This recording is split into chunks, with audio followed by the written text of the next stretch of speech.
If you're starting to feel the holiday stress, I have got the answer for you. So our Rest and Relax oil by Radical Roots is hands down our bestseller, and it is so for good reason. This formula is so safe, effective, and versatile. Everybody loves it.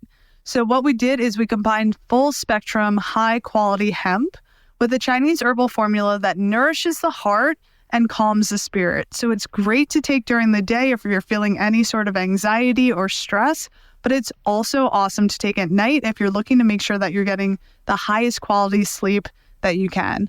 I take it almost every day, and I'm certainly taking it any time that I'm recording a podcast. Head to radicalrootsherbs.com, use the code HOLIDAY30 and get 30% off of our Rest and Relax tincture through New Year's. Hey guys, it's Dr. Chloe, and you're listening to the Radical Remedy Podcast. Today's guest is my dear friend Ian Mitchell, and I know I say this a lot, but holy shit, this man is brilliant. Ian is the wizard behind Wizard Sciences. He is a polymath and genuinely one of the kindest human beings I have ever had the pleasure of talking to. Today's conversation really focuses around his formulas with Wizard Sciences, because I'm personally obsessed with his one formula, NeuroRX. So Remy and I both take it every single day. So this formula was developed for those with Alzheimer's, but I really think that it has tremendous potential not only for those with neurodegenerative disorders, but for those with neurodevelopmental disorders. So I really had to pick his brain on it. We did a really deep dive. It was really fun. And I know he'll be back to talk about quantum physics and structured water and all sorts of other nerdy stuff. But I hope you guys enjoy this conversation. If you're looking to try any of the products, check the link in the show notes, and that'll take you right there. Please also like, share, and follow this podcast so I can continue doing this. I'm having so much fun running the podcast, and I'm hoping that I'm bringing some value to you also. Please let me know how I can support you on your healing journey for you and your family. And yes, enjoy the conversation. Have a wonderful day. Please know I'm sending you a ton of love. Ian Mitchell, it is such an honor to have you here. I am not only in awe of your many contributions to various fields of science, but possibly more impressive, your curious, kind, and unencumbered spirit. So, thank you so much for joining me.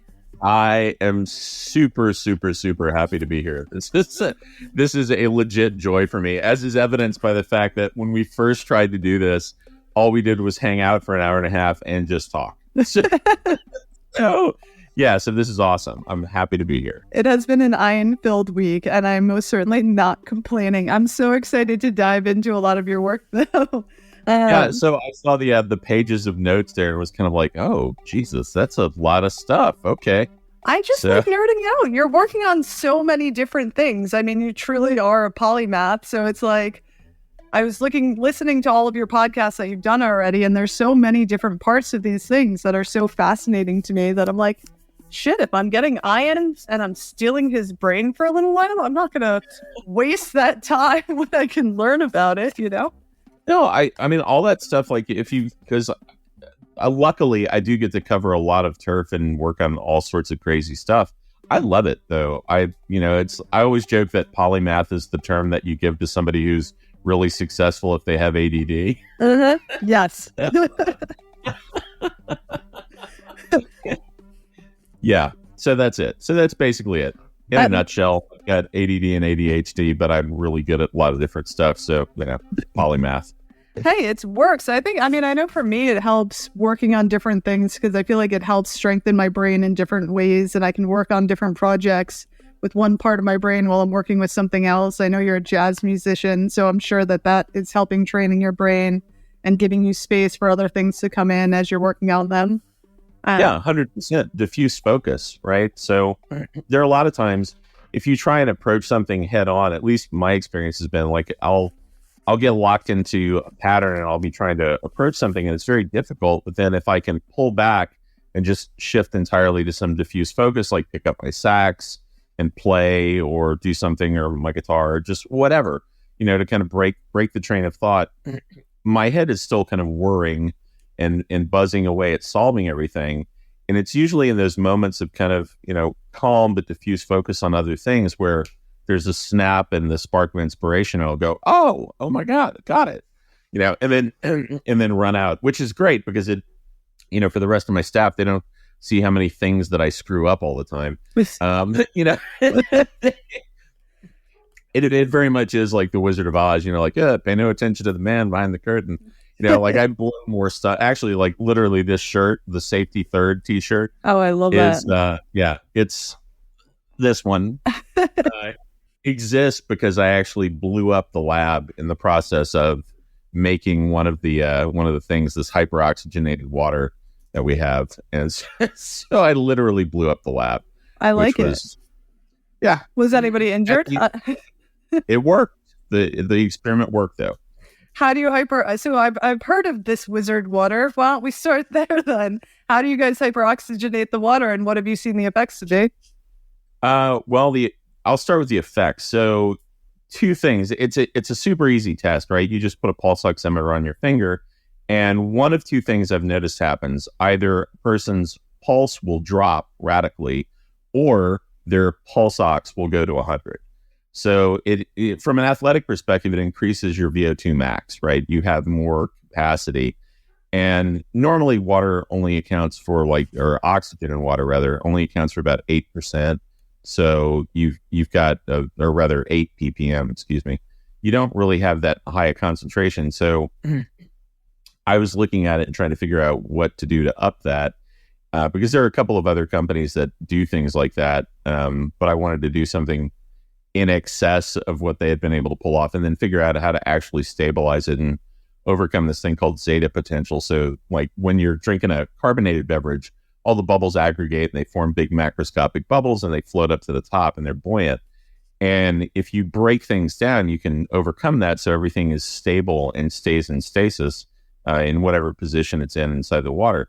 And so for me, how I did that, and I won't get into the specifics, but I looked at what compresses things the best in the whole universe? And I thought, black holes. Black holes work. Obviously. So I came up with a rig that would kind of approximate sort of a similar process, not by altering gravitation, luckily.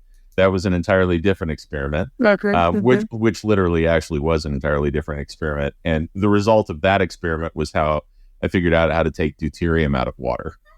So, wow. But with the hyperoxygenation, basically, it was just mimicking a compression force in nature and torsion and compression. And it worked really, really incredibly well, except I am very often like the poor kid who will build like the rocket ship out of spare pinball parts. So in order to make this particular unit, I took, some motors and a couple of vessels and gauges and rigged everything together. Unfortunately, the pressure vessel I used was an older pressure vessel that we picked up at a garage sale. And shockingly, once it went up to many atmospheres of pressure, in this case, it wasn't actually, I had already done the oxygen and it worked like a champ. I was trying to do it again with hydrogen. And when I was doing it with hydrogen, it exploded and blew out the wall and the ceiling of the lab. So, it happens. Okay. It was a success until it wasn't. So. Have you guys rebuilt it? Oh, yeah. We did. What was funny is like there was a giant hole in the wall and I had the guys come in and they patched everything up, and we had some people coming to the lab like later that week, and so we moved equipment. It's nothing to see here, people. Nothing to see. Well, you lose. There's nothing to see here. Yeah, it was very much exactly that. Like put a big giant vacuum oven in front of it, and these aren't the droids you're looking for. Just keep walking. So yeah. Fascinating. Were you able to work with the molecular hydrogen? Were you doing molecular hydrogen, trying to stabilize that as well? Yeah, I eventually figured out how to stabilize that too, which was so much harder just because of the size, right? It was very, very difficult because that stuff it's kind of a pain in the ass because it wants to free itself up, and just kind of the moment there's a gradient differential in the pressure, it just wants to shoot out of the top. So to stabilize it was much harder. So it's doable, but it was just a lot harder, because there was actually a drink that I liked that Joe Mercola made for a while, and he may still do it, but you'd pop the can, and it was actually a beet juice thing for nitric oxide, but it was sort of similar because they had trapped everything in there, and you pop it, and if you shaken it at all, it just explodes. And the same thing with anything that has hydrogen in it. Now it's kind of people are like, and then you have to drink it in exactly 3.2 seconds. Yeah. You know? No, it's like you got to check that right away. Yeah. And that's basically it. So interesting. So what do you think is going on with the Wizard water, and why is it activating people? Is it working sort of as hormesis, or is it sort of just giving the body what it needs? It's quite literally just upping the fuel supply to the electron transport chain. So you just have, 100 parts per million oxygen instead of 8 parts per million oxygen. So you have a much greater supply of everything you need. And because of the way it actually perfuses in the body, it's very available. Like I can, from my personal experience, if I'm completely winded and exhausted, like if I've just done a sprint or worked out or whatever, and I can barely move, if I hammer back a can of that, almost instantly I can breathe and I feel fine, which is really kind of strange because I had never experienced anything like that before. It's kind of a cool sensation where you're like kind of dying and you're like, whoa, and you're like, oh my God, I feel good again. It's like someone takes the fatigue switch and just turns it off. It's a bizarre sensation. Because, we're all accustomed to, you work out really diligently, you do something that's a lot of physical exertion, and you feel it, right? That's how we I'm feeling it, I'm sore. Well, when that literally goes from, I'm super sore to, wait, it's all gone, I feel perfectly fine, I'm not winded, I can breathe, my muscles feel fine. It's a strange sensation. Yeah. No, that's interesting. I mean, we were just talking, I have a hyperbaric also, and so I use that a lot for recovery. Or if I didn't sleep well the night before. And so that's sort of how I feel when I get out of the chamber a lot of times. I'll also stack it with some methylene blue or some NeuroRX or my brain tap or whatever. So those all help and work synergistically, but it definitely changes the recovery pretty quickly. Although that's a whole hour in a chamber, right, as opposed to just drinking something. If you could do the same sort of effect that you'd get in yours is 1.4 atmospheres? Precisely. Yeah. So if you could hit 1.4 atmospheres, but hit it rather than taking an hour to get that, if you did it in a couple of seconds, in terms of the rate of perfusion just moving through your body and how you actually feel, it is an equivalent feeling to doing hyperbaric, but it just happens in a few seconds. And that's why it's so bizarre, is it just feels... It's not a sensation I had ever experienced with anything before. It was just weird. Fatigue instantly drops and goes away. So it's strange. Very cool. So, yeah. Are you guys going to put this out on the market at some point, or is this just for the lab? It's because I'm maniacal about performance. No one. Hard work equals freedom. Faster. Yeah. No, we'll definitely put it out for people. It's... but right now it's great to have a fridge stocked with the stuff because we're all kind of junkies for that. There are a couple of things that I love having a lab because we have what we call wizard coffee or brain coffee. And so it's a really hardcore nootropic coffee. And we all have that. And then we have wizard water. And, it's there's some things and things that you probably wouldn't get, matcha cheesecakes with, C60 in them, which are literally delicious.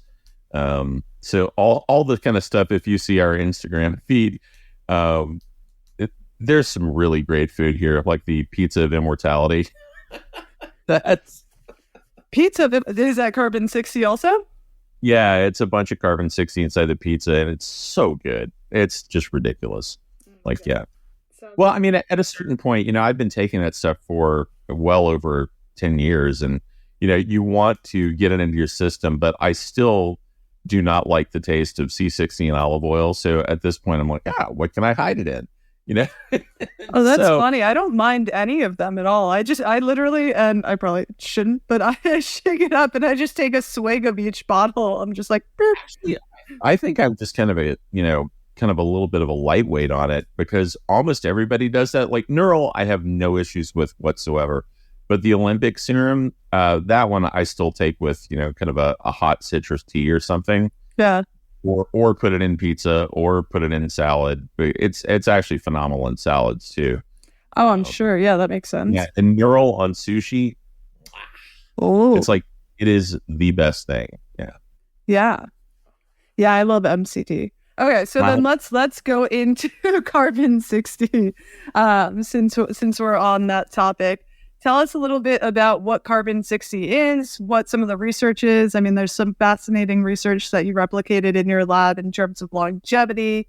And then you created some really interesting products that I'm pretty obsessed with and I'm using with Remy as well. And I think have a lot of potential, especially, I mean, my focus is always kids with special needs and neurodevelopmental disorders, because I think that's a massive epidemic and I'm very concerned about the situation, and also epilepsy.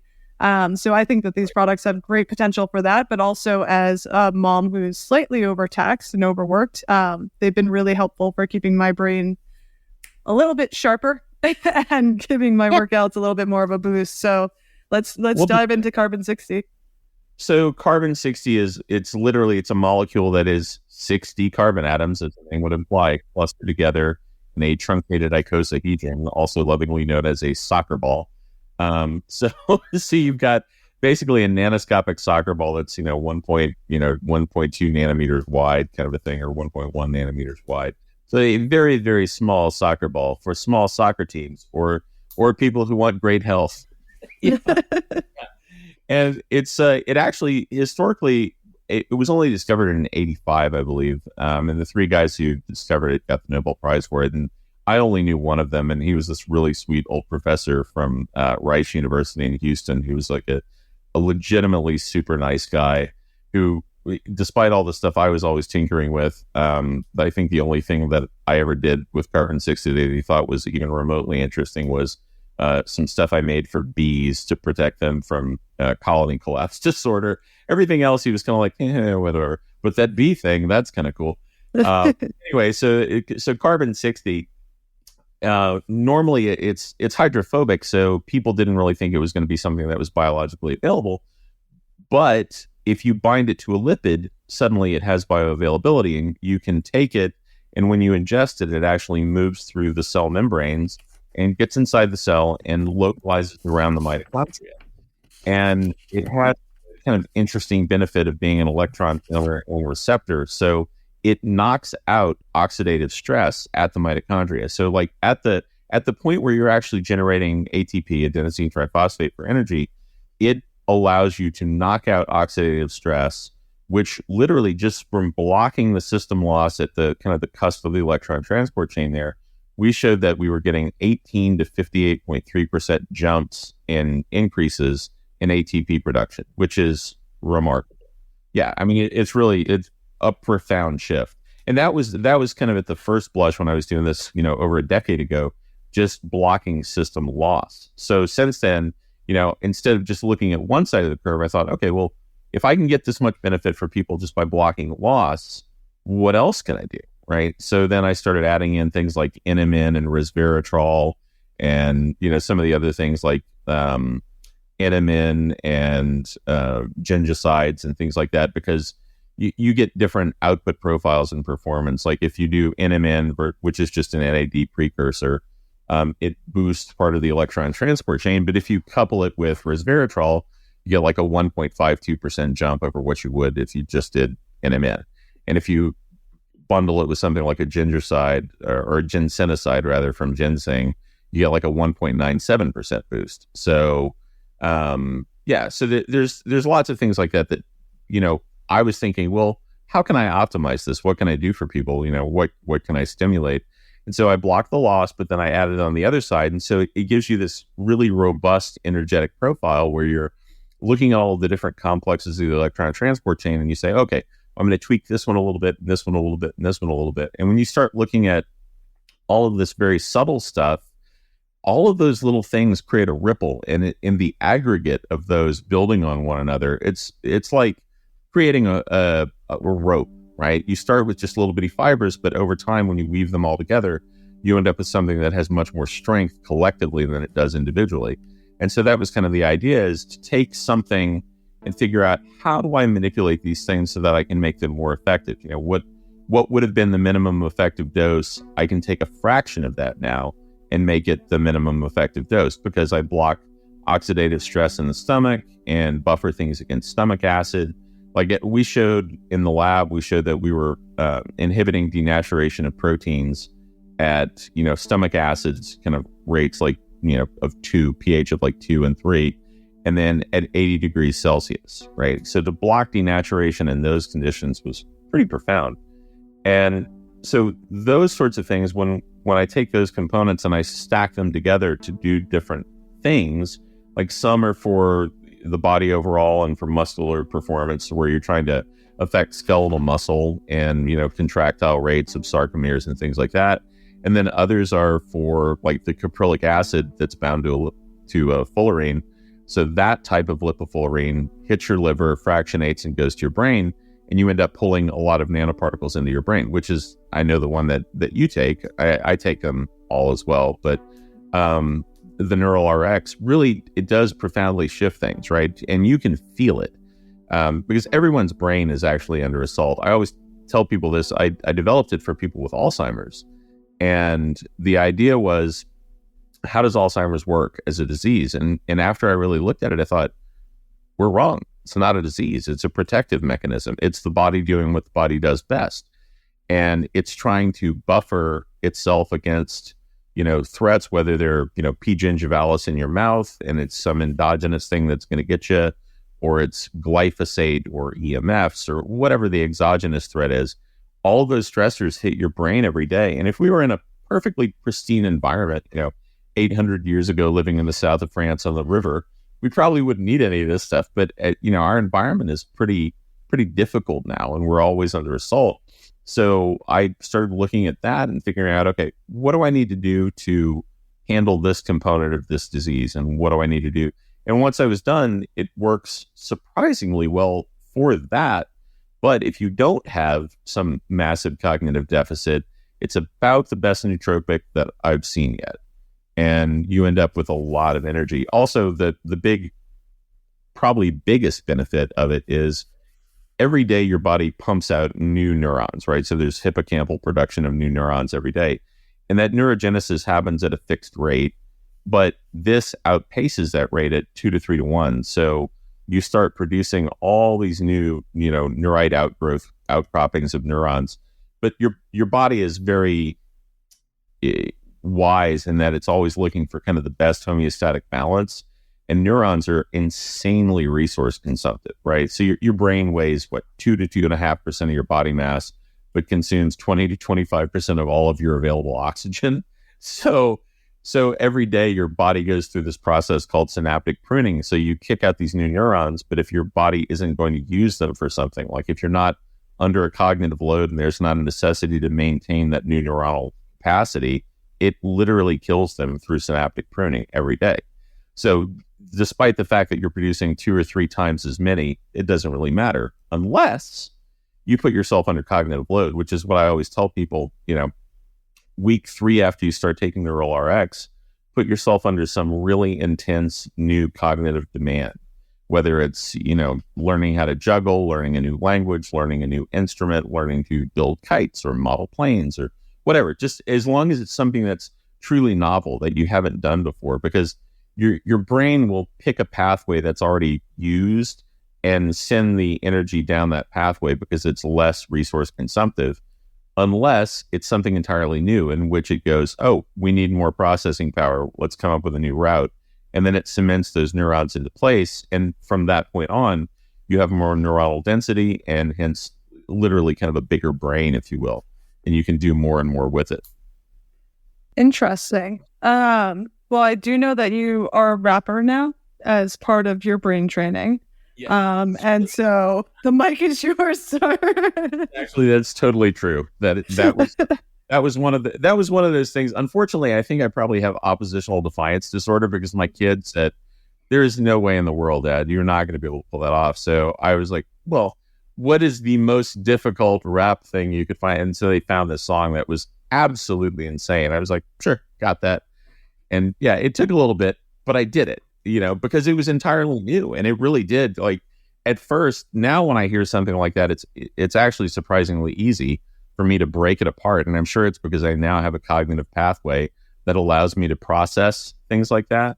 But at first I was going like, oh my God, how, because there's a component of kind of tonality and rhythm and vocabulary and all of that stuff kind of thrown into the mix together. I felt like a deer in headlights for the first month. So yeah, very difficult actually. Oh, I have no doubt. I'm born and raised in Brooklyn, very, very Brooklyn proud. And I have listened to rap my whole life, and there is no way. I mean, I've certainly drunkenly tried to freestyle, and it does not go well. I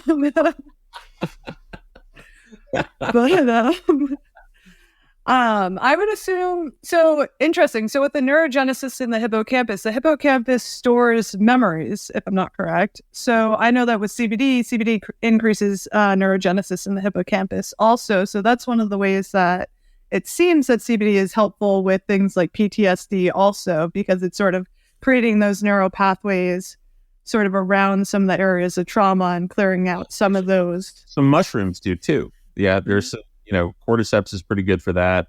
There are a couple of mushrooms that actually stimulate, new neurogenesis at kind of an enhanced rate, and there's also a lot of study about mushrooms and PTSD showing a lot of good things too.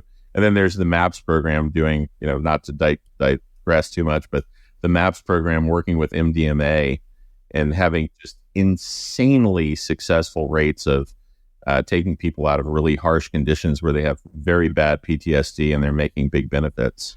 So, it's incredible. I have a good friend, this guy Lane, who's a Green Beret down in Colorado Springs, and he's been doing a ton of work with veterans using different plant medicines, whether it's mushrooms or San Pedro. Maybe I shouldn't be mentioning this on the internet. I have no idea. Anyway, that's what they're doing, and they're seeing really great results for a lot of these veterans who are dealing with a tremendous amount of psychological stress and trauma. Yeah, it's. I was joking. I was working on a project with a new group that I'm advising called Satori Neuro, and we were joking that the MAPS program. I think they're just finishing up their phase 3s, so their clinical trials for phase 3, and I jokingly said, I think they had to stop because they ran out of glow sticks. So,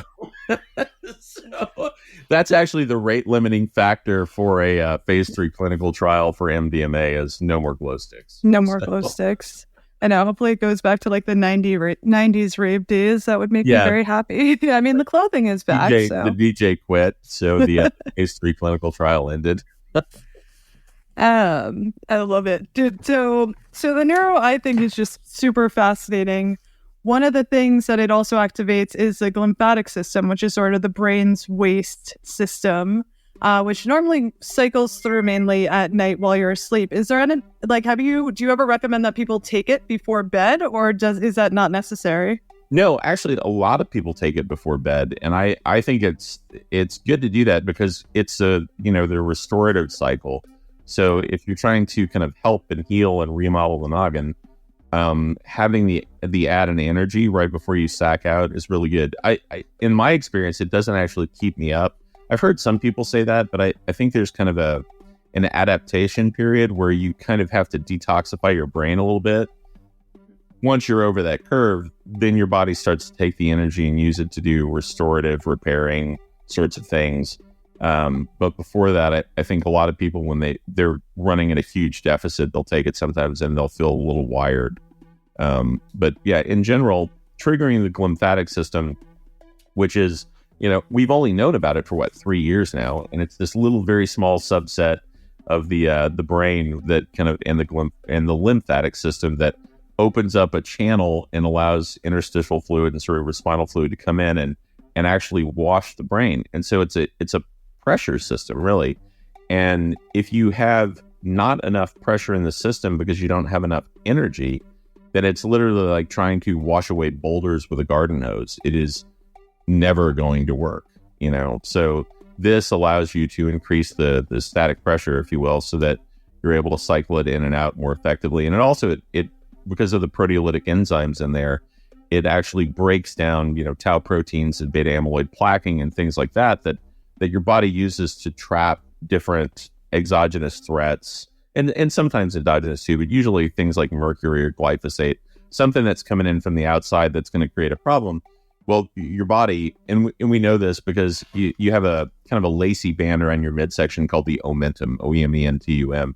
And anytime your pH is going to get skewed, which will kill you, your body sequesters whatever sort of the offending agent is. And in the West, it's usually some sort of sugar, because we're far too acidic in the West. And so it kind of wraps those in little fat packets and pops them around the midsection, which is why everybody generally has kind of the poofy midsection in the West, because we eat too many things that have lots of lots of little sugars and things like that. Well, our body has that. So of course our brain has a similar system, and it just uses, sticky proteins and things like that to wrap around those offending members of, kind of the neural society. And then it just wedges them on the side of something and sticks them there. So the proteolytic enzymes go past the blood-brain barrier because they're very small. And there was some really good research out of Japan that I kind of copped to use as the basis for why to put these particular enzymes there.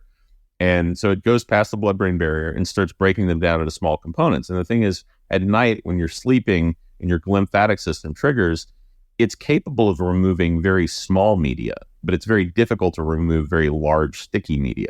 So once those things break them down, and they're literally, the proteolytic enzymes are actually eating them, they're broken down into small components, so your lymphatic system is able to process them out. So every day as you sleep, you literally remodel your brain. That's why I like that. Is most things that are classed as like nootropics or something like that, they provide you, even caffeine, right? They provide you with a quick boost, but it's not something that's going to have long-term benefit.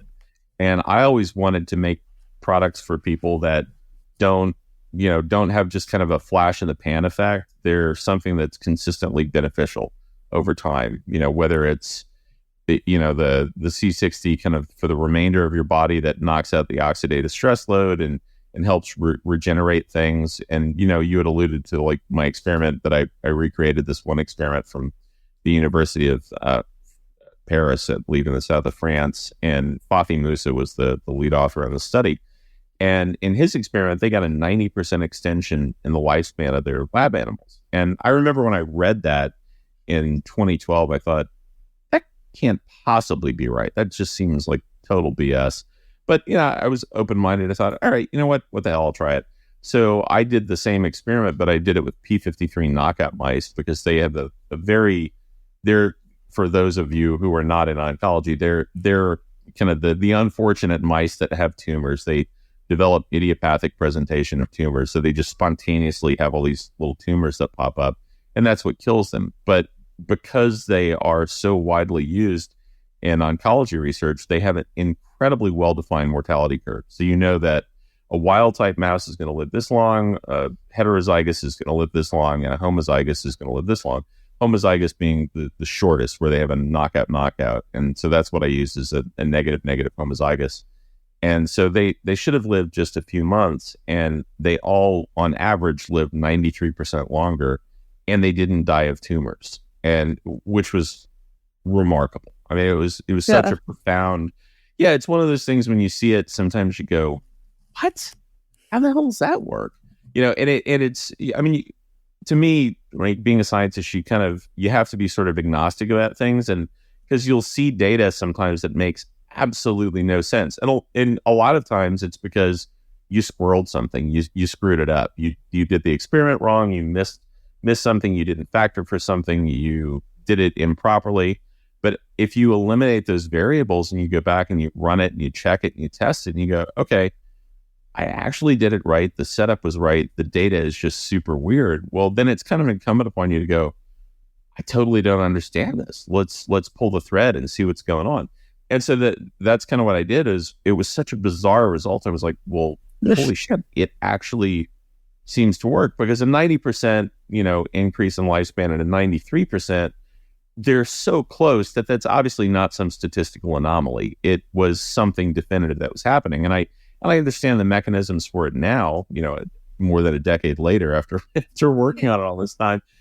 But it was such a remarkably profound thing where you kind of look at it and go, wow, okay.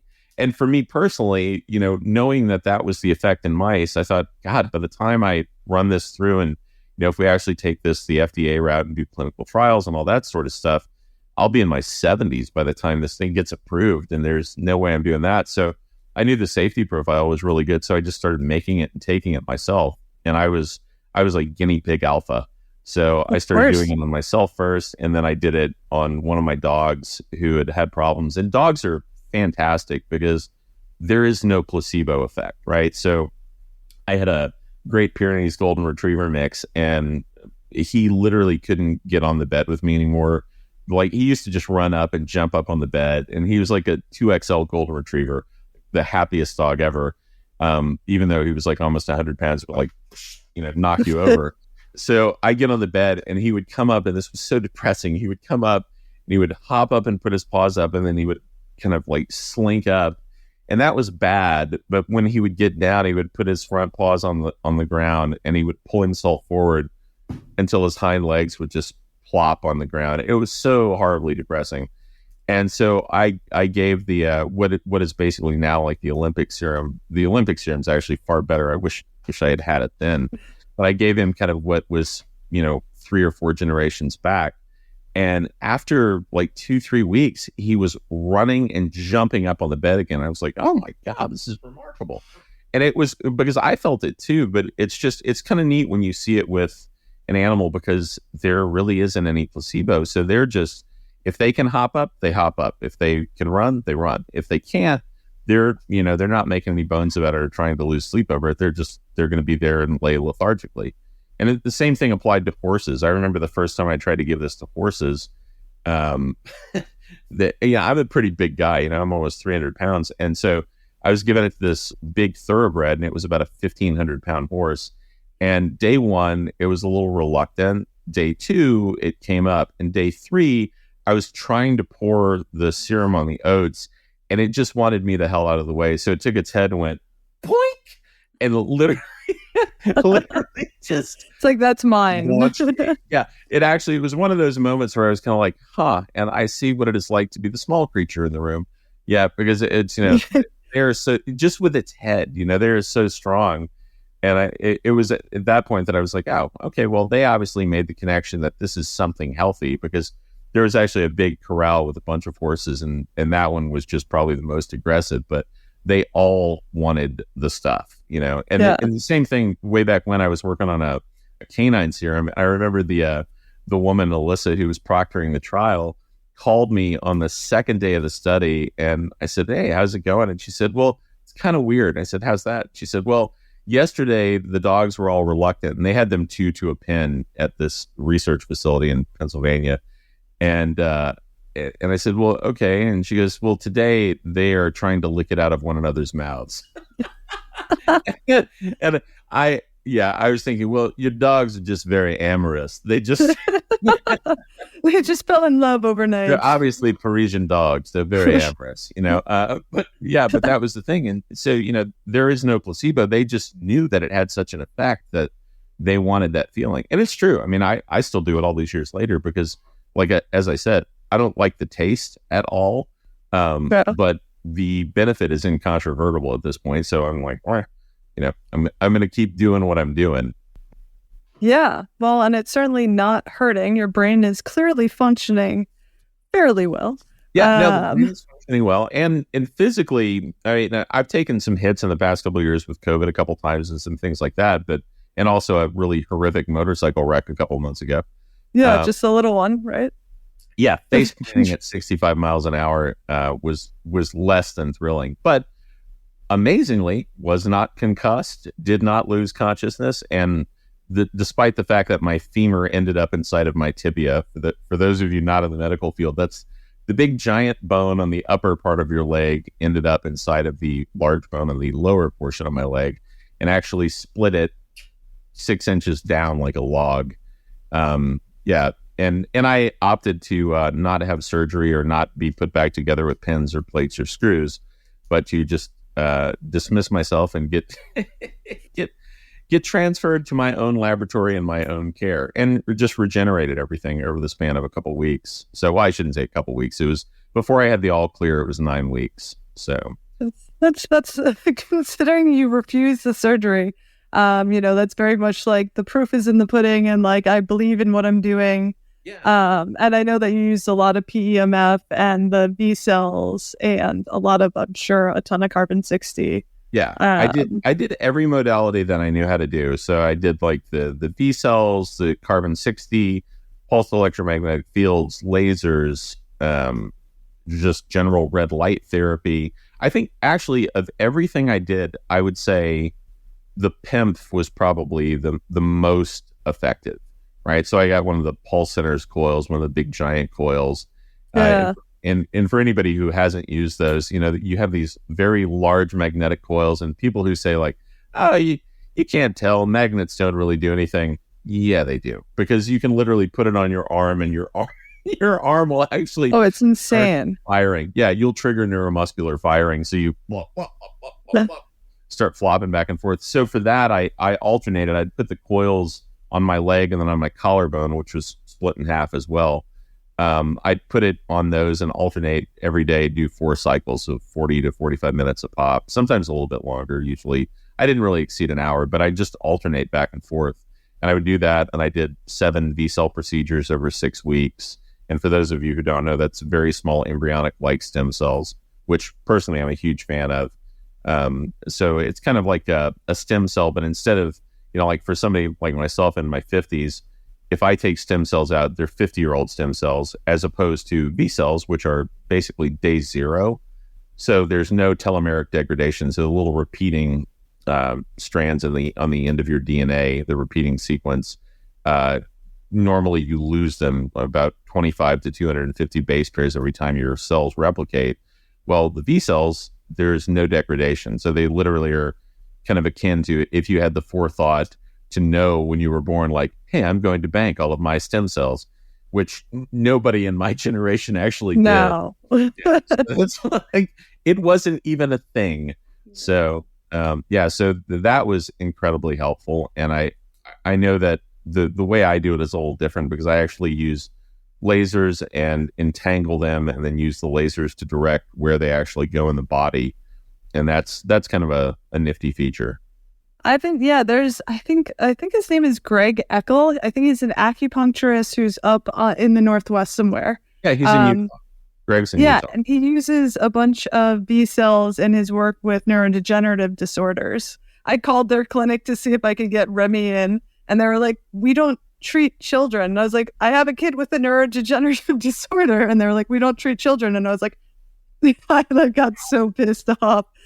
So luckily they didn't get my full Brooklyn attitude at them, but it's something that I've been wanting to study more, because it sounds like they're having really interesting results. What else have you used it for? Let's see, people with blindness, people whose backs have been injured, nasal problems, all sorts of things, cardiac issues, just general things where, it's seemingly applicable to something that would benefit from a big whopping dose of stem cells. And we've had truly just remarkable results. I think that particular area of regenerative medicine, I think, is going to be huge in the future. I think if it isn't, kiboshed, I mean, there's always in the industry, when things work really well, there's a very high likelihood that they just get squished, Yes, certainly seen that happen with many supplements and products and different things on the market.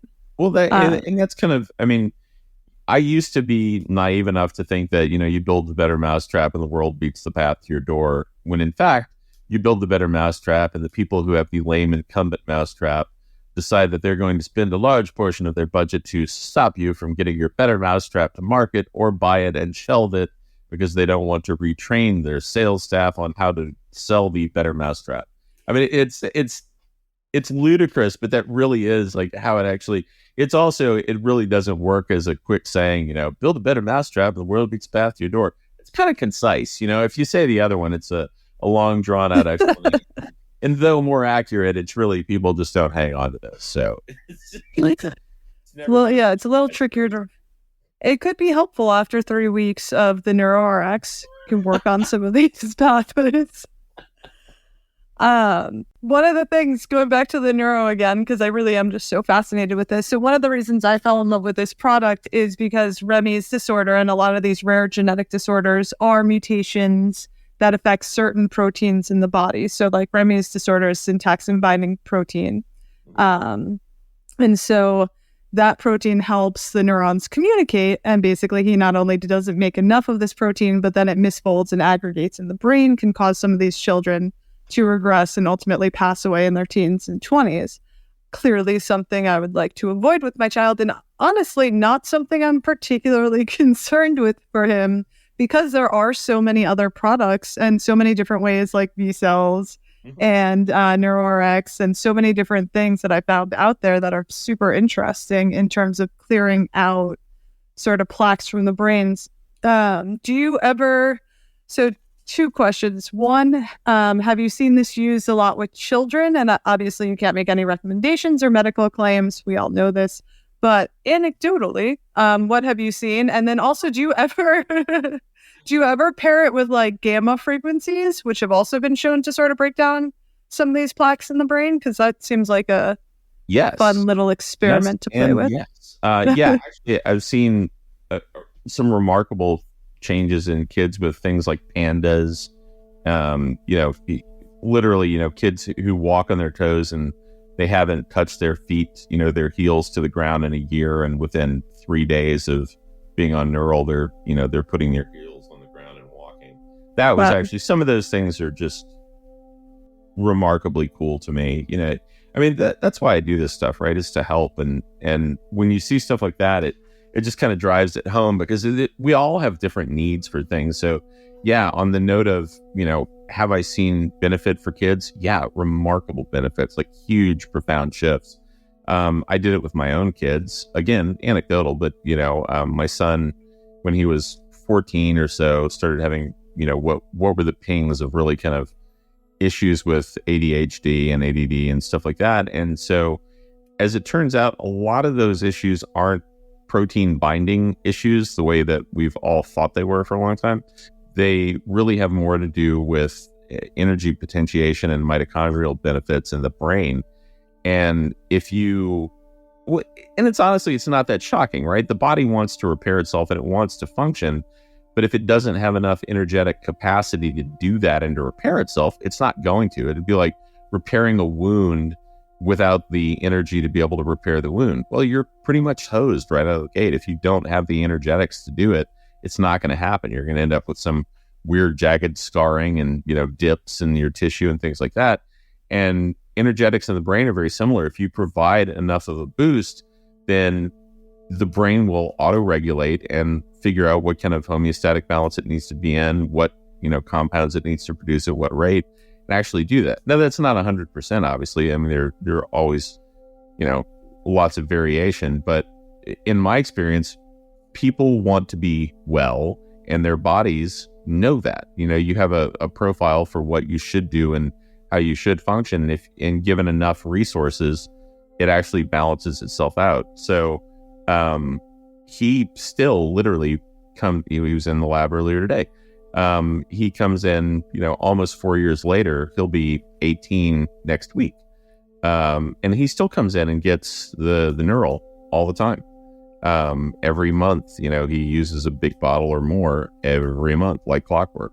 And anybody who has a teenage kid knows that if your teenage kid comes to you and asks you for anything for their benefit, it means it's working, because otherwise there's no way in hell that they would come deal with their very uncool parent and ask them for anything at all. So that's been good. And then with the kids with pandas, I noticed huge shifts, and that was very cool. Made me quite happy to see that function really quickly. I can't make any claims for kids, but I can tell you what I would do with my own kids and did. And with people who are good friends that I would recommend things to, who I would just as soon harm my kids as their kids. And I think it's a great benefit. I've seen it have a lot of effect for things that would normally push kids towards epileptic fits. it negates a lot of that very, very rapidly. And in terms of coupling it with other things, there's quite a few things that I actually couple it with to get really pronounced benefits.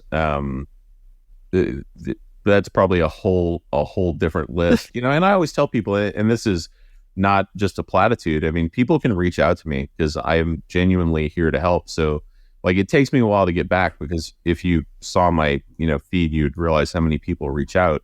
And there are a lot of them, but I kind of feel like if you have a specific skill set, it's sort of incumbent upon you to help.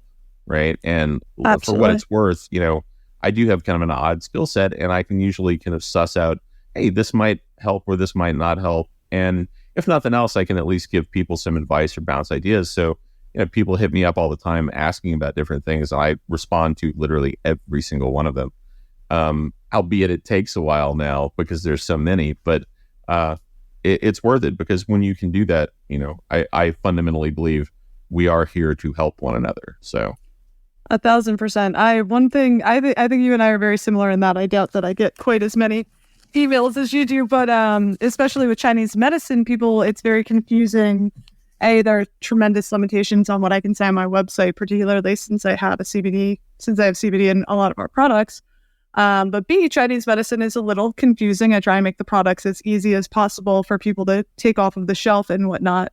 But what I've started doing, which you might consider, is I block off 2 hours a week where people can schedule 15-minute calls with me, because for me that's just easier sometimes, and it's just super helpful.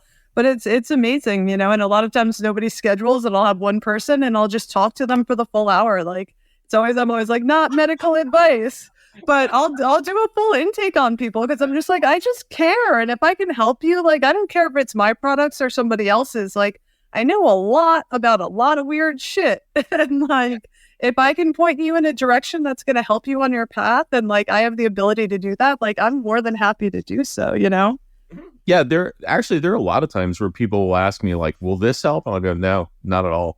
But what you need is this. Because it's hard for people who aren't in the health and wellness space or research scientists to keep up with all the new data that comes out. Like, it's damn near impossible. I read at a stupid pace, and it's still really difficult to keep up with everything that's going on.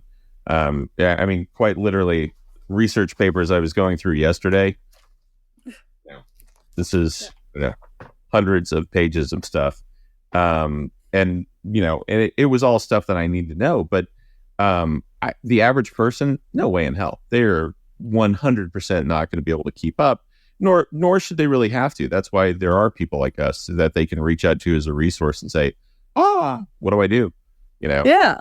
Well, and I think so much of it is, so many people are so disillusioned with the Western medical system, very understandably, because it's a piss poor. I totally disagree. I don't know what you're talking about. What do you mean? It's fantastic. Status quo and good. Just keep rolling.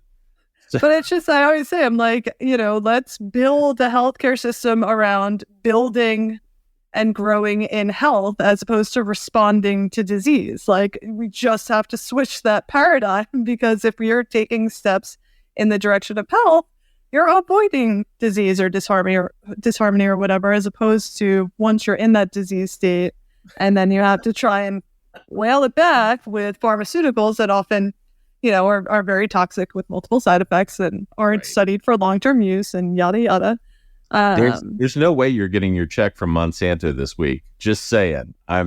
Trust me, I know. I interviewed Stephanie Seneff, who's like the leading researcher on it. If you think my notes for your podcasts are intense. I showed up with like 12 pages of notes. I was like, hi, I followed your research for a decade. I'm so excited. Yeah, Stephanie Seneff's awesome, actually, from MIT. And but, I keep wanting to reach out to her and tell her, like, hey, there's a way to detox. I'm sure she knows it, but there is a way to detox glyphosate in your system. So, and how does one do that? Does carbon-60 take glyphosate? It does, but you don't need it. You don't actually need that. So it's a combination of using it. It's sort of like the humic fulvic stuff that you see a lot of places. Like Beam Minerals is a really great brand for humic and fulvic. Shout out to Dan. But But I would say the best thing that I've seen, and this, I think the research came out maybe 4.5 years ago, and it was a bovine study, but they were detoxifying their systems and taking glyphosate out, and they were using a combination of fulvic acid and sauerkraut juice, which sounds like the most abysmal thing you could probably. I heard about that. Yeah. But yeah, there was something about the actual, the active live probiotic cultures and the fulvic that was detoxifying and pulling glyphosate out of the system. So, yeah. Interesting. Yeah, she always recommends some of the raw apple cider vinegar, and she's like, I'm not sure, but I think this helps. But yeah, well, if you ever want a connection, I'm happy to introduce you to her. She was lovely. I mean, if nothing else, I'd just like to tell her, like, hey, this seems to work. And it seems to work a little better with the, nanoscopic carbon, and I don't, macroscopic stuff like, activated charcoal is cool too. But if you can get really, really teeny stuff like, nanoparticles, they get into a lot of places that other things don't. And then the probiotics in general are pretty freaking fantastic. But if you use it like that, not that I'd ever really want to drink like, ooh, sauerkraut and activated charcoal, that sounds awesome, with a little fulvic mixed in. Sounds kind of gross, but if you've got glyphosate in your system, it dysregulates so many things. I mean, so many diseases can actually be traced back to that one thing. That one thing, of course, being the most widely produced compound on the planet chemically. It's absolutely terrifying. Quite a few years. Yeah, that's just insane to me. I mean, that is, as a culture and a species, that's shooting ourselves in the foot. It's just unbelievable that we actually do that. It's kind of funny because I don't think that there's been one podcast that I've recorded so far for my podcast where we haven't ultimately started talking about glyphosate, because it's just that big of an issue that it ties into like every health issue and every aspect of health, whether it's the environment or the health of our bodies. And it's just mind-boggling. You can't get it now. Well, I mean, it's in the rain. In the rain, it's, in 2 years ago, they found that in over 98% of umbilical stem cells from cord blood, right? That's spooky as hell, right? Cord blood from newborn babies, over 98% of them had it in their umbilical cord blood. I'm not surprised. Yeah, I'm not surprised at all. Yeah, but it's just, we're not doing ourselves any favors in terms of creating an environment for humans to thrive. I mean, the world really doesn't care. I think, the Earth will survive, right? The only thing we're doing is we're damaging the human habitat. And sometimes I feel like I'm spinning my wheels because I'm, hauling ass in one direction, trying to fix as many different things as I can that will create a nice environment for humanity. But I don't know that one, it's being met with open arms from a lot of people, because some of this stuff just, people, they say a lot of things, but I don't know that everybody's really committed to the idea of like, oh, let's fix the climate, let's fix the pollutants, let's fix the water. Everybody says that, but what do you really think the likelihood is that with the 196, 98 countries in the world or so, depending on how it fluctuates, that they're all going to get together and sing Kumbaya and get those issues worked out? I mean, if that were the case, we should have eliminated, people's need for clean water decades ago. It would literally cost less than we spend every year on Christmas in the U.S. to do that, and yet there are still well over 1 billion people who don't have access to clean water. I'm sure in the spirit of Christmas, though, it's really far more important that we buy stuff. So all of our children need more plastic toys. Yeah. That's a lot of my idea behind this podcast is, my bachelor's was ecology and evolutionary biology. Then I got my doctorate in Chinese medicine. And it's really this idea that, what we're doing to the ecology of the planet is driving disease and causing catastrophic harm to us as well as the planet. So how can we, as individuals, start taking control of these factors within our families and with our homes, and hopefully start circling it out that way? Because, we can't trust any of the politicians. So That's the thing is like, it's kind of like, I always joke about it's like being in the water and being like, oh, the shark's wearing blue. No, the shark's wearing red. Dude, doesn't matter. You're still in open water with a big shark. It doesn't matter what the symbol is, it's driven by the same thing. So, whether it's a necessity to eat you or whether it's monetary, it's kind of the same thing in the grand scheme, right? And your approach of what can I control? That's, people ask me that sometimes, like, what can you do? Whatever you can personally do, literally put a pin down, see what your sphere of influence is, change that, right? Like, I may not make a difference for a ton of people, but I do at least get to impact the people that I come into contact with, right? Like every day, to think that you don't actually have an impact is naive, right? Whether it's literally smiling at the guys that you see when you're walking out of your building in the morning, saying hi to somebody, like that stuff, everything propagates a ripple. I mean, I can nerd out and back up the physics behind it, but the reality is all of those things set up a wave, and people are far more connected than they think they are, right? Everything tells you that you're the solid creature and that you're separate from everything else. And that's, frankly, it's all bullshit. You're absolutely not a solid creature, though you express solidity. And as Einstein pointed out, reality is an illusion, albeit a persistent one. That's kind of true, right? You recreate the waveform that holds yourself together based on your consciousness, and you do that millions of times a second. There is sort of a refresh rate to reality, and the idea that you are in fact separate from everyone else is just silly. And at a certain point, that's the standpoint that you come from, is that's where you're really dialed in, and that's the standpoint, I think, where you hit that and you go, oh wow, turns out if I help everybody else, I'm helping myself. Cool. Totally. And you see that in nature also, like you can feel that when you're in nature and being respectful and loving towards nature. And in turn, I've found when you're eating foods and, taking herbs and whatnot that are grown respectfully, regeneratively, organically, and also the purchasing of those organic or regenerative foods is showing people where we're going to put our dollars, which is also important in the long run as well, because a lot of these companies are just looking to make money. So if we're saying that we're not going to buy foods that are made with glyphosate, they're going to stop making foods that are made with glyphosate. No, that's entirely true. Yeah, where you exercise your dollars, that will probably move things more profoundly than damn near anything else. Because companies respond to that. I mean, they respond very quickly to that. So yeah, that's it for me. Just, kind of localized influence. Because the guys in my lab, I mean, luckily we have kind of a really tight-knit sort of family environment here, but I've worked with all these guys for a long time, and I feel very lucky and honored that they actually still show up and all want to do all the craziness and don't mind my ADD squirrel brain. And in fact, not only do they not mind it, they all support it and help me do, all the kind of the craziness and the cool stuff I get to do. And frankly, I'm like legit happy that I get to show up and do this kind of crazy stuff, and still shocked that I get paid to do it. It's pretty fantastic as a amazing gig. Yeah. Oh, I agree. Especially that you get to blow up stuff. I don't get to do that. I'll talk to my extractor though. Warren's pretty crazy. You'll get it. You're gonna love him.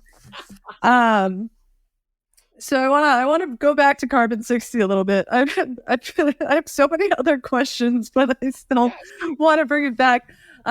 So with carbon 60, so many of the disorders that we're seeing today come back to mitochondrial dysfunction, lack of energy, and there's so many assaults on the mitochondria. How is carbon 60 helping clear some of these assaults? Like, is it helping with EMFs? What is it doing with glyphosate? Does it actually detoxify the body? How does some of that work? Well, I don't think it's really doing anything in and of itself with glyphosate. With EMFs, I can definitively say, yes, it will block EMFs. Not only will it block EMFs, it will block some of the more intense versions on the electromagnetic spectrum too, that, I've done here in the lab, all the way up to gamma, and you can get some really pronounced benefits. The kind of stuff like that would normally just absolutely kill you. how does it do that? So once you take it, if it's bound to a lipid, it moves through the cell membrane, and then usually the lipid pulls apart and it kind of cleaves itself off, and the fullerene moves towards the mitochondrial membrane and embeds on the surface of the mitochondrial membrane, on the outer mitochondrial membrane. And so it acts as an oxidative stress buffer. But in the event that you can do something like, I've been tinkering a lot with urolithin A because I wanted to figure out, after having COVID, it dinged up my heart a bit. So I was trying to figure out, well, how do I repair those tissues? And the way to do that, since your heart produces most of its energy via beta oxidation, was to trigger mitophagy and actually back the infected mitochondria. Because what we seemingly have found is that after that particular viral incursion, and it probably has been like this for a long time with other viruses too, I just don't think anybody focused on it enough, it doesn't actually seemingly go away. It stays wedged in the mitochondria. And that's kind of a bitch, because if you look at the sort of like the long haul things that people are having problems with, most of those you can trace back to points of higher mitochondrial density, right? So in humans across the board, it's heart, brain, and eyes, right? In women, it's ovaries, heart, brain, and eyes, in that order. And so your ovaries have roughly 20 times, so you've got like 100,000 mitochondria per cell, as opposed to cardiac tissue, which has about 5,000 or so. So you've got, for a woman, 20 times the mitochondrial density in your ovaries. So if you have something that is a mitochondrially oriented viral load that's going to compete for protons, and that's what seems to be happening here, is you end up with a sort of deprotonation. And when you have a deprotonation inside the mitochondria, you literally just can't produce the same amount of energy. So what would be the outcroppings of a drop in energy production in your ovaries? Well, your ovaries are linked to everything in your endocrine system, right, for a woman. So you're going to see things like dysregulation of skin and periods and hair. People would start to lose hair. And then across the board, you see people having issues with cardiac function, with their vision, brain fog. And it's all, in my opinion, because of the correlation between points of highest mitochondrial density and simply impinging protonation inside those mitochondria. So I've been playing a lot with urolithin A because it triggers mitophagy, right? Because if you, in my case, and sadly, I know this firsthand, I came up with a couple of different things that I was going to use to try and whack the infected mitochondria and then replace them, and then kind of bait them with a thing called 2-deoxy-D-glucose, which is a non-metabolizable sugar that breaks down into pyruvate and then can't be used in the electron transport chain to make energy. And so if you have too many cells that are infected, you don't want to trigger autophagy. Because if you have, say, 52% of your cardiac cells are infected and you trigger autophagy in 52% of your cardiac cells, there's a, what's that term? Death, right? So You just unalived yourself. Yeah, I accidentally unalived myself. Yeah, so that's kind of the bad way. But then I thought, well, okay, but if I trigger mitophagy in lieu of autophagy, and I keep the cells, but I just start swapping out the mitochondria, that's viable. So I started taking urolithin A in high concentrations to trigger mitophagy, and then coupling that with some of the 2DG to kind of do the baiting thing, because your body looks for energy output inside the mitochondria. And when mitophagy gets triggered, it's basically you release macrophages, they go in, they break down the mitochondria, and then they use the parts and rebuild new mitochondria, right? So you go through mitochondrial biogenesis.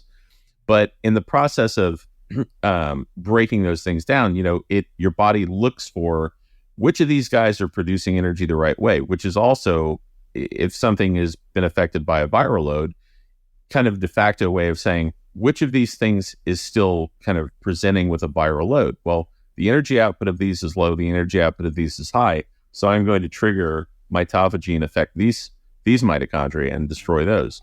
So what I would do is I would take the 2-deoxy-D-glucose and ingest that so that there would be a bigger gradient, so your body can go, oh, these things aren't producing anything, and these guys are still able to produce a little bit, so there's a bigger disparity, so we're gonna whack these guys. And so that was kind of my thought, which is quite literally why I keep 2DG and urolithin A. in my drawer because I'm going after them like popcorn. But it makes a difference, right? So that was one of kind of my approaches to fixing things mitochondrially, and then having the C60 in there serves as a really great buffer because the mitochondria that are still there, they're able to produce a lot more and their energy output's able to go up. So if you know full well that you're going to be whacking a bunch of mitochondria, well, you got two options. You can either replace them at the same rate, which you may or may not be able to do. And, the quinolones like PQQ, pyrroloquinoline, quinone, that's pretty good. You can take that, and I do every day, to buffer the rate so you increase the rate of mitochondrial biogenesis and you get new ones.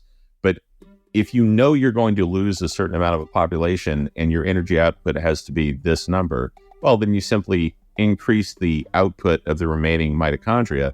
And that's what C60 is so good for. So you bathe your cells in that stuff.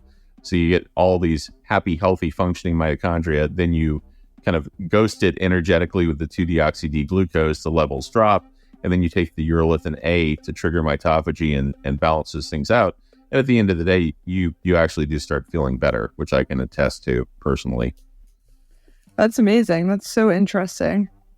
I love the way that your brain looks at the pathways in that sort of way. Like, oh, well, if we just knock this down and bring the energy up over here, we can scoot around the back door. Yeah. Well, I mean, it seems to be working for better or worse. It definitely, it's not completely, I wouldn't say fixed, but in the process of fixing. And it's hard when you're dealing with anything it's subcellular. You've got so many, literally trillions of things going on inside your body that anybody who looks at the body and isn't just in awe of how beautifully complex and amazing and miraculous it is, isn't paying attention because it's just the most remarkable thing. I mean, I'm lucky. I felt like I've developed some cool stuff and built some cool stuff, but nothing, not even like maybe like, oh, look, a fingernail. I mean, that's kind of the comparison. It's like, it's nothing. The body is so amazing that when you start playing with it, there are so many different pathways and routes. I mean, you know this from TCM, right? Chinese medicine, they've been doing things for quite literally thousands of years that people in the West, only recently came to. Like, one of my favorite things is with acupuncture meridians, where they're like, oh, it's total bullshit. It doesn't exist. And then suddenly they have a machine that images and they go, oh, look at that. There's subtle energy flows there. Turns out it does work. Like, until you have a machine that actually tells you it's there. It happens all the time. I mean, I will constantly see research come out that'll verify something from Chinese medicine from thousands of years ago. And I'm equally like baffled by Western medicine and just sort of like banging my head on the wall, like, come on, people, catch up. And then also like, how the fuck did they figure all of this out? And like, the system of Chinese medicine just blows me away in such an incredible way. Ayurveda, like, holy shit, those are remarkable. They're both just truly brilliant systems. They're so elegant. I've never seen systems. I mean, granted, they're 5,000 and 6,000 years old, respectively, so they've had a little time on the clock to do some stuff. Yeah, but meanwhile, everybody's like, "Is this safe?" Like, I always look at them like, well, you could take the farms, or you could try this, like, and in Chinese medicine, I always tell my patients, I'm like, let's start with diet and lifestyle. Let's start with acupuncture and energy work. And then, then you move to herbs. Then, if you need to, we can look into Western medicine, but, diet and lifestyle are going to address most of these things. And then if we have, solid herbs and supplements, we can support the pathways that we need to give you the boost while your body is doing the healing work on its side. I remember the first time I actually went to see someone who was doing acupuncture, it was remarkable to me. And then the first time I had it done, likewise, was the same thing. I went in because I was having a problem with my feet. I would wake up and my feet were really sore and kind of numb when I touched down in the mornings. And I went to an acupuncturist who, had a really good reputation. And she literally just looked at me and said, there's your issue. And I said, what are you talking about? She goes, you got a problem in your calf muscle. I'm like, no, I don't. She's like, oh yeah, you do. I'm like, no, I don't. Just lay down for a second. And she literally took her finger and went, "Bink," and I went, and just about damn near jumped off the table because it was so excruciating. I was like, oh, well, I guess I have a problem with my calf muscle, you know. I got to see that. Well, it was a good reminder that, myopia affects us all, right? Just because, right person doesn't mean you understand how all of the systems work. Go to a specialist, It's, I still don't do all. I can work on cars and do engines pretty well, but I still go to a mechanic because they're better, and the same thing applies. Like, I would come see you as opposed to trying to self-diagnose everything, because go to a person who's a specialist in what they do, And it was the kind of the acupuncture thing was remarkable to me because it was so quick too, right? I didn't even know what the issue was. I was looking at one thing. She knew that the issue was something that was a precursor to what was actually the affect of it. And, she was looking at what was affecting it to trigger the effect. And I was still just looking at the effect of it on my tootsies, thinking, oh, it's a problem with my feet. No. And literally within, one session of just popping needles against, different meridians and points, I was fixed. I thought, damn, this is legit. Like, this is truly brilliant science. Like, whoever worked this system out, high five, and then they crushed it. Oh, it's totally mind-boggling. Good acupuncturists. I mean, some are better than others. I'm a very good herbalist, or I like to consider myself a pretty solid herbalist.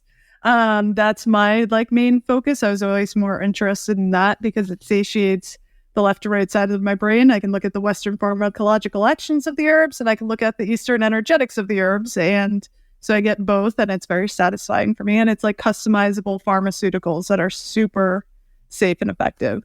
But I'm a solid acupuncturist, but some people out there are just absolutely incredible. And I always recommend that people give it a try, even if they're somewhat curious of it.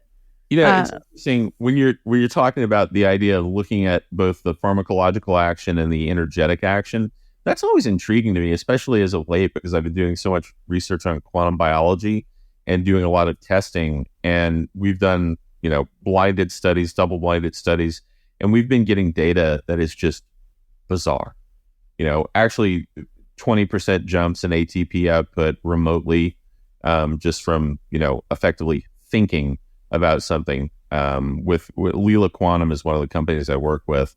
And the data is so strange. We've done the experiments in triplicate at this point, and we run all the cell lines in quadruplicate. And so everything has been factored through, and we're not screwing up the process, but the data is so weird, literally from a distance, remotely being able to increase ATP output over 20% against a control that's in a blinded experiment and do it consistently every time. It just tells me that there's so much more going on, like the energetics of things that in the West, we never even looked at. It's like you can take the same molecule. Actually, in terms of running an experiment, I did a thing where we quantum charged something, and then we ran the redox potential on it. It was vitamin C, actually. And we took it out of the jar, ran the redox potential. Everything follows exactly the same curve. Like, the images are overlapped, and you can barely see any discrepancy between them. Then we quantum charge one, which in this case was putting it in a quantum block for 15 minutes, and then ran it again. And they literally, in terms of redox potential, respond as if they are two entirely separate molecules. Wow. And it's just, if you run the spectral analysis after that, HPLC or GCMS, it says it's exactly the same molecule, no differentiation between the two molecules. But then when you look at their energetic interaction, they're chemically entirely different. And it's just funny because we're at that junction point where a lot of the things that were, energetic and spiritual are now, we're starting to quantify it and say, okay, look, our technology tells us we have a box. The box is this shape, right? This molecule, it's this big and it's this shape, and this is the mass. Cool. What it doesn't tell us is what's inside it. How is it moving? What is the mass of the thing inside it? It just is a metaphor. But it's just remarkable to be kind of alive at a point in science where we're kind of going, what the hell is this? How does this work? I always joke that there's this Far Side cartoon with these two sharks swimming and all these people running up on the beach. And one of the sharks is looking over at the other one and he goes, dude, your dorsal fin's sticking up. How long is that thing screwing things up for us? And it's kind of like, I feel like we have that same sort of approach a lot of times, and it's so applicable. I cite that cartoon all the time because it cracks me up, because it's so true. Like, we take so many things for granted, and we just assume, like, water, like, oh, I understand water, but do you? No. Water. I mean, one of the required reading books for my class used to be The Fourth Phase of Water, Gerald Pollack's book, because you think you understand how it works because you're exposed to it all the time. It doesn't mean you really understand it. It's like thinking you understand cars because you go driving. No, you probably don't. And I always thought that I understood water, and then I read some stuff and was like, oh, wow, that's entirely different. Oh, it's so fascinating. Yeah, The Fourth Phase of Water is something I love. Yeah, it's a fantastic book. It's so much fun to dive into that research and that world and start opening your mind in that sort of way. I can tell you, Remy was absolutely sort of my teacher in opening me up to the quantum realm, because again, I sort of gravitated towards the herbal side of Chinese medicine because it's more tangible. Here are the herbs, you take them. It fits in like our Western paradigm, right? In a lot of ways, right? As opposed to acupuncture, which is still a little woo-woo. I'm still from New York, very science-minded. So I gravitated towards the herbs. But then when Remy was born, and he was so delayed, like so very delayed, he didn't even crawl till he was almost 3, I think, didn't walk till 6, still nonverbal, yada, yada. But once he was like a year and a half, and it was clear that there was something serious going on, I started taking him to doctor, to specialist, to cranial, sacral, everybody. We've seen everyone. And just his energetics with the doctors, I just started making my decisions that way, because the doctors that he liked, he would put his little chubby hand on their face. And the doctors that he didn't like, he would just shut down. Like, he just would not respond to them whatsoever. And I was like, there's something there. And then, like, I would watch some people do energy work on him. And, like, I would see a different, we did Psych K, Bruce Lipton's, like, kinesio, psychology stuff. So it's like clearing psychological blockages through kinesio testing. I forget, I haven't looked at it in so long, but we did one Psych K session. So you're clearing the subconscious beliefs of a significantly disabled 2 or 3-year-old. And 30 minutes later, Remy pulled to stand for the first time. And I was like, wow, what? So he definitely, and with the Leela stuff, I got one of the quantum necklaces, one of the heal capsules. Yeah. The heal capsule. And so I had it when I came home from Modern Nirvana. I had it underneath my sweatshirt or something. And I walk in the house, and Remy just immediately ran to me, pulled it out from under my sweatshirt, broke the chain. I bought like 4 chains for this thing because he just keeps grabbing it. So I've got to get him one and I'm going to put it on the back of his wheelchair or his like adaptive stroller, because I'm like, shit, the kid seems to need it. So I'm going to put it on him. But it's so fascinating. Well, my son, I had the data showing the effects on the EMF from the heal capsules, right? You can look at the blood and dark field microscopy, and people have, the coin rolls where your red blood cells are all stacked, and they shouldn't be. They should be kind of free floating and moving. And in lieu of that, they've all aggregated together, and there's clumping, so they're not flowing well. And you have this kind of like, in peripheral areas like microvascular coagulopathy, where everything starts to clump together in the little channels. And that's really bad. But when you put on a heal capsule, after a couple minutes, doosh, they just disperse. And I showed my oldest son, who was studying botany and molecular genetics, and I showed him, and he goes, wait a second, let me get this right. So you got this necklace, and it does a thing, and the thing allows your red blood cells to shift and not coagulate the same way. And I said, yeah, that's right. And he goes, so you got this necklace that has a magical property that I can't see that's doing something. I said, yeah, effectively, yes, that's right. He goes, so you're giving me a talisman? And I said, well, yeah, okay, basically, kind of by definition, yeah, I guess that is the thing. Like, we don't have the tools yet to describe quantum energy in the same way that we can describe things in the EMF spectra. We don't have it yet. It doesn't mean it's not there. It just means we're not able to show it. because I can do the experiment and get the same result over and over and over again, which tells me, yes, there is a function. That function is solid. It's happening. I have real data on it. It's, done in a blind situation, in a controlled situation. Yeah, I can prove that that's there. Can I define exactly how it's working? No, but that's the cool part of science, right? And I may fail miserably. I may never be able to do that, right? So what? I'll pass the reins onto some younger, sharper cat who's going to come along, and maybe he or she will figure out how that all works and describe all that stuff. Badass.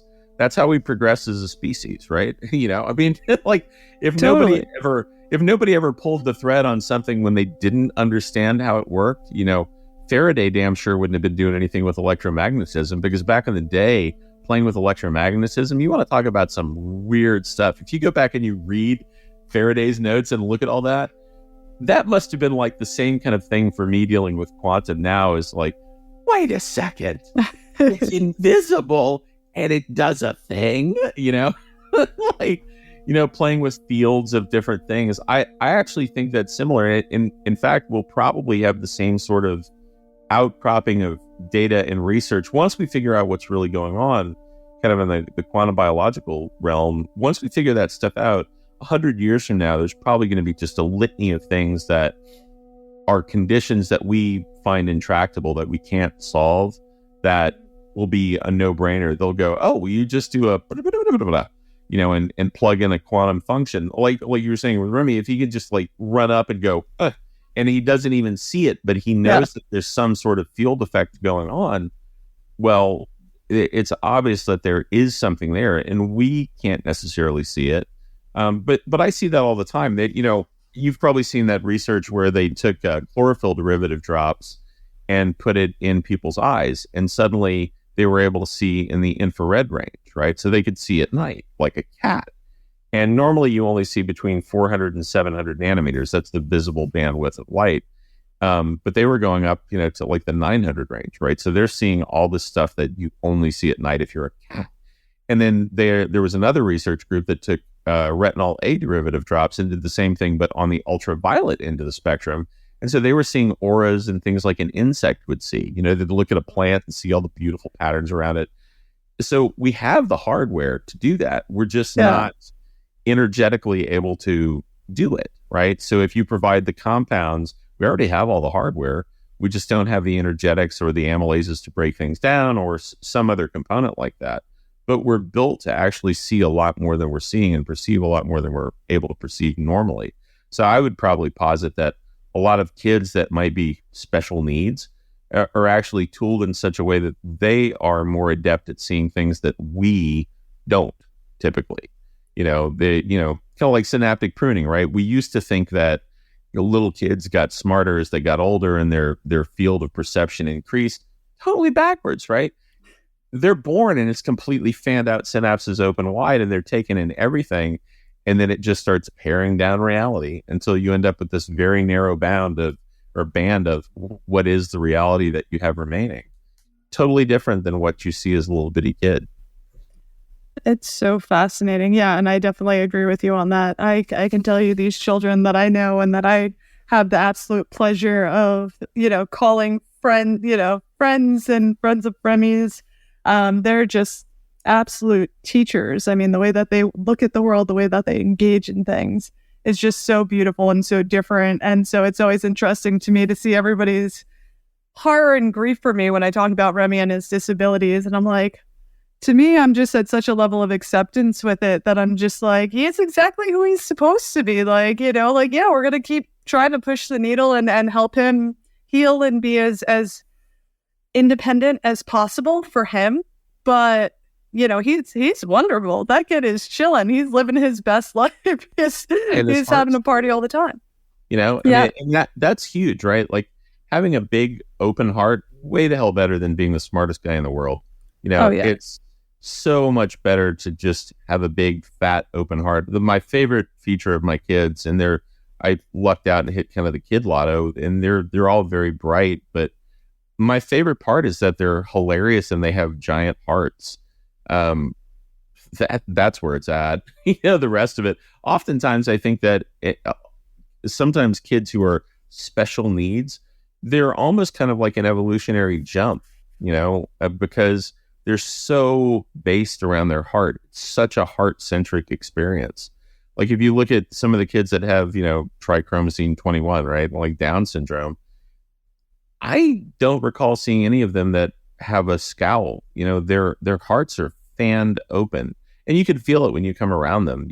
There's this pervasive wash of loving and kind of in beneficial thoughts and feelings.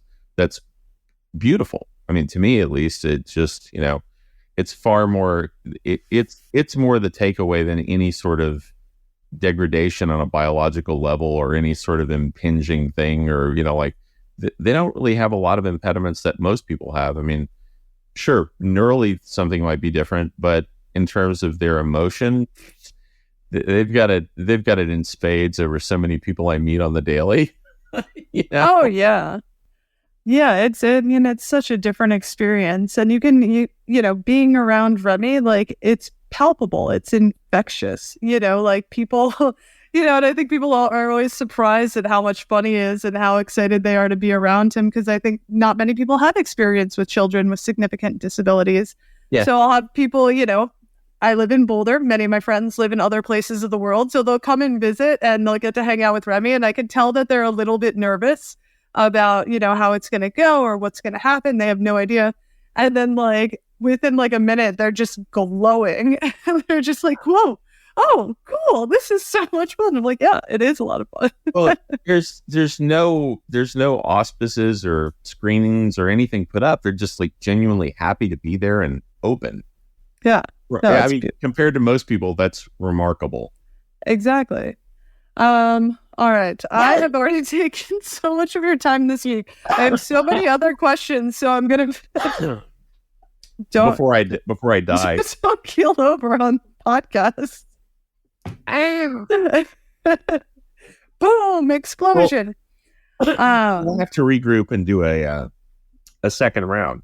We're going to have to regroup and do a second round. I would just like to, for anybody listening, on Ian's itinerary for what he's like to work through in his lifetime includes global warming, which he has created a carbon negative concrete for, which is fucking very cool. Aging, which he's made significant strides towards, cancer, clean water, free energy, and superluminal travel. So we only got to touch a very small portion of the work that he is doing, and you've made incredible progress with cancer. That's super fascinating. So we'll definitely do this again very soon and get some more information out to people, because I do think that the work that you're doing is not only super fascinating, but incredibly important and really exciting for people to hear about and hear, and get some hope around, especially, when we're talking about cancer. Cancer is another one that's just absolutely devastating, and the rates are increasing at such dramatic speeds, and anything that people can do.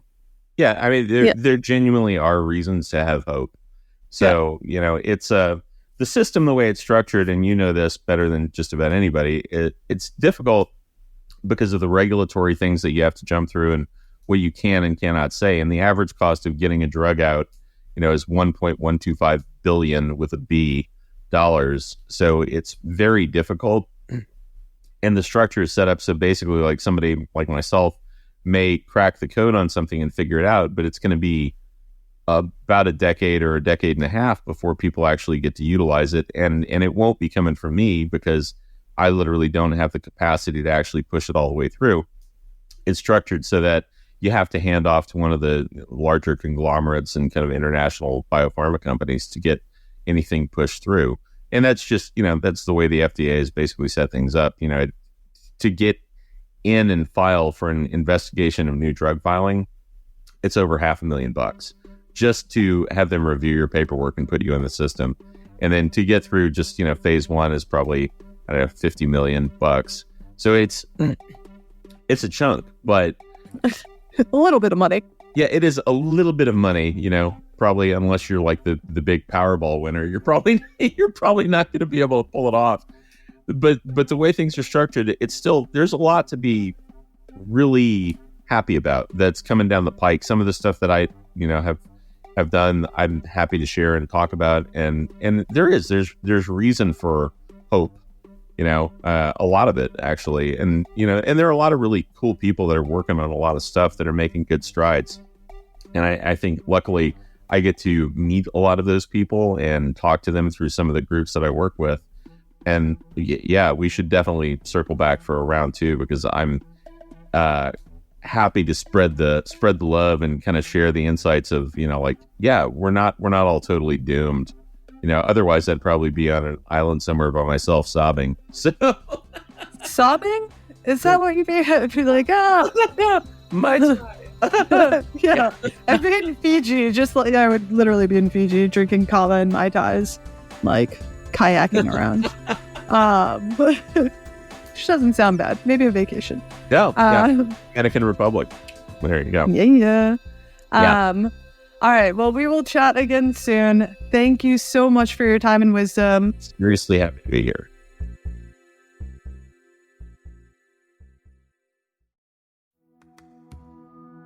Thank you for listening to the Radical Remedy Podcast.